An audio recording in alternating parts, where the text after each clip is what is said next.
एक समय की बात है। राजा कृष्णदेव राय विजयनगर में दरबार लगाकर बैठे थे। उसी समय दरबार में एक सुंदर महिला एक बक्सा लेकर आती है। उस बक्से में एक मखमली साड़ी थी, जिसे निकालकर वह दरबार में राजा और सभी दरबारियों को दिखाने लगी। साड़ी इतनी सुंदर थी कि उसे देखकर वह हैरान रह जाता। महिला ने राजा से कहा कि वह ऐसी ही साड़ियाँ बनाती है।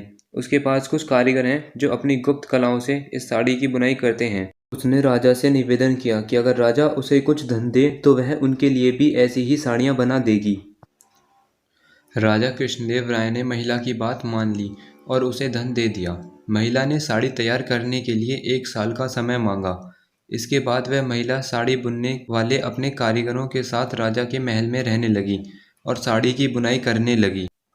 इस दौरान उस महिला व कारीगरों के खाने पीने से लेकर तमाम खर्चे राजमहल ही उठाता था। इसी तरह 1 साल का समय निकल गया। फिर राजा ने अपने मंत्रियों को उस साड़ी को देखने के लिए उस महिला के पास भेजा। जब मंत्री ने कारीगरों के पास गए तो वे देखकर हैरान रह गए। वहाँ 2 कारीगर बिना किसी धागे या कपड़े के कुछ बुन रहे थे। महिला ने बताया कि उसके कारीगर राजा के लिए साड़ी बुन रहे हैं, लेकिन मंत्रियों ने बताया कि उन्हें कोई भी साड़ी दिख नहीं रही। इस पर उस महिला ने कहा कि यह साड़ी सिर्फ उन्हीं लोगों को दिख सकती है जिनका मन साफ हो और वो जीवन में कोई भी पाप ना किए हों।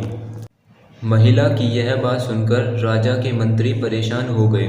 उन्होंने बहाना बनाते हुए उस महिला से कहा कि उन्होंने यह साड़ी देख ली है और वहाँ से चले गए।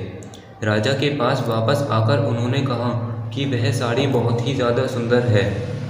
राजा इस बात से काफ़ी खुश हुए। अगले दिन उन्होंने उस महिला को वह साड़ी लेकर दरबार में हाजिर होने का आदेश दिया।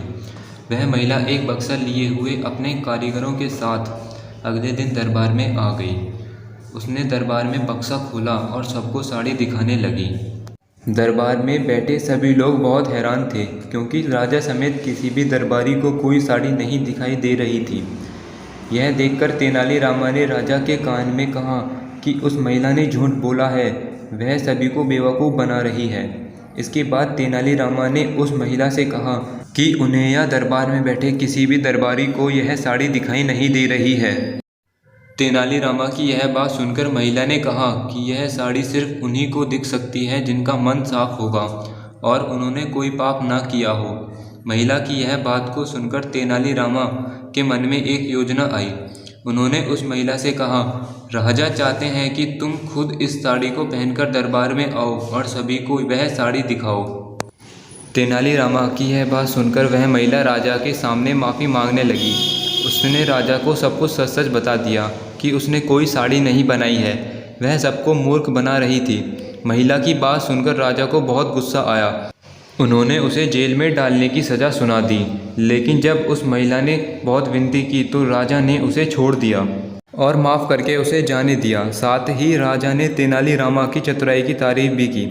इस कहानी से हमें यही सीख मिलती है कि अधिक दिनों तक झूठ या धोखा छुपाया नहीं जा सकता। एक ना एक दिन सच्चाई सबके सामने आ ही जाती है।